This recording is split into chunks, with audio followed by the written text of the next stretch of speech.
Drafted 118th overall by the New York Islanders in 1993, Tommy Salo is perhaps one of the most overlooked and underrated goaltenders of the early 2000s. From 1999 to 2002, Salo's tenure in Edmonton was arguably when he was at his best. He looked as if he'd remain the starting goaltender for a very long time, at least until that year's Winter Olympics, where one accidental blunder would be the reason why his career after 2002 took a massive turn for the worse. But before we get into the story of Tommy Salo, this video is sponsored by SeatGeek. The holiday season is here, and if you're looking for any last-minute Christmas gifts for you or your loved ones, then SeatGeek's got you covered. SeatGeek is an app that allows users to purchase tickets to games, concerts, and live events. SeatGeek rates the tickets on a scale from red to green, with green being the better of the deals. If you haven't already, use my promo code IDGT at checkout to save you $20 off your first purchase. The NHL season is heating up, and this is the perfect time to watch your team live. Big shout out to SeatGeek for sponsoring the video. Now, let's go back.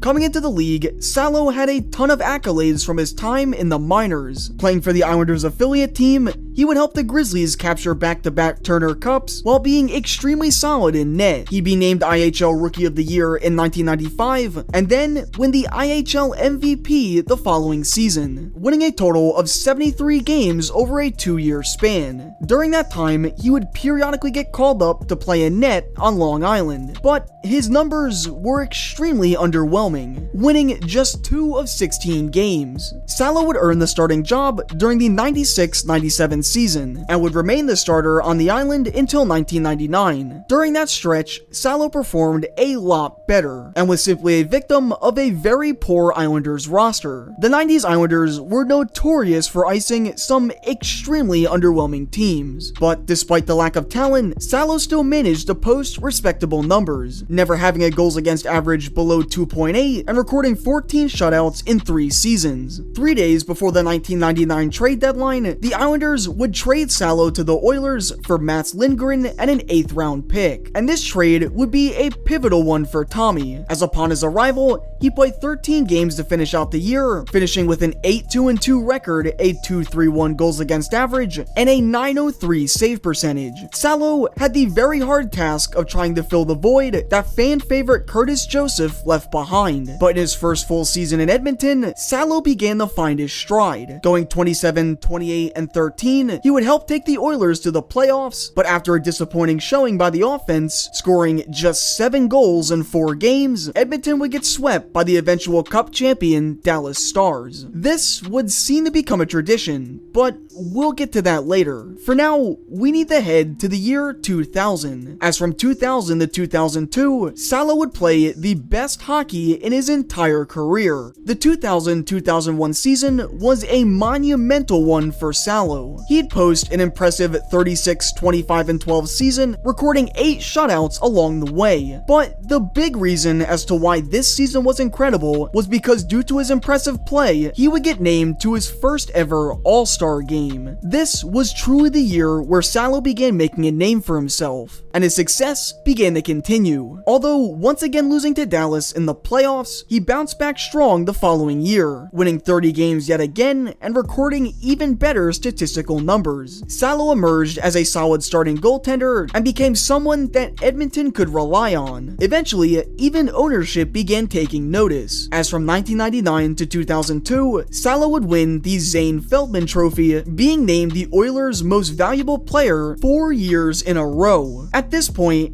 headed into 2002, Salo's confidence was through the roof. He would be named to his second All-Star game, and in 53 of Edmonton's first 61 games, he would record a 910 save percentage and a 2.33 goals against average on a struggling Oilers team. The season would be put on pause soon after in preparation for the 2002 Winter Olympics, and due to Salo's success, he was chosen to represent Team Sweden. This was both exciting and an honorable achievement, as Sweden looked to dominate, and that they did. They would cruise past the round robin, going 3-0, crushing Canada 5-2. Salo had been solid in net and had Sweden looking like heavy favorites to win it all. In the final 8, a date with Canada seemed inevitable, as the mighty Swedes faced what most perceived a very underwhelming Belarus team. Canada would take down Finland, and all Sweden had to do was easily take care of Belarus. Surprisingly, Belarus gave them a challenge, as the teams were tied at 3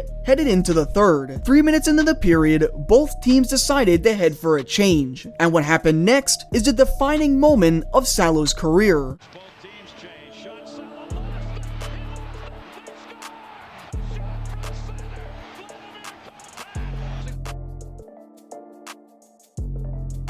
This image would be plastered everywhere. The puck would take a wacky bounce off Salo's head and trickled into the net, an accidental blunder that eventually helped give Belarus the win. This shocking defeat is often cited as being one of the biggest upsets in Olympic history, and unfortunately for Salo, he was on the losing end of it. After the game, media outlets everywhere took shots at him, and even though a boatload of criticism was coming at him, he still had an NHL season to finish. Despite the hecklers, he finished the 0-2 season extremely determined, playing in 16 games with a crazy 183 goals against average and 925 save percentage. Salo looked as if he wasn't phased, but come the 0-2-0-3 season, things felt different. Salo began showing signs of inconsistency, and it seemed as if he lacked the confidence and the drive he once possessed. A player who was normally poised seemed distraught, and fans began wondering what kind of Salo they would be getting on a nightly basis. Edmonton would return to the playoffs, and to no surprise, would lose again. But unlike seasons in the past, it was Salo who most likely cost them the series. His inconsistency lingered into the playoffs, preventing an Oilers upset. The following year, he continued to struggle, and at the trade deadline, he would shockingly get dealt to the Avalanche for Tom Gilbert. During the 04-05 lockout, Salo returned to Sweden, and after losing in the playoffs, would announce his retirement from professional hockey 3 years after seemingly playing the best hockey of his career.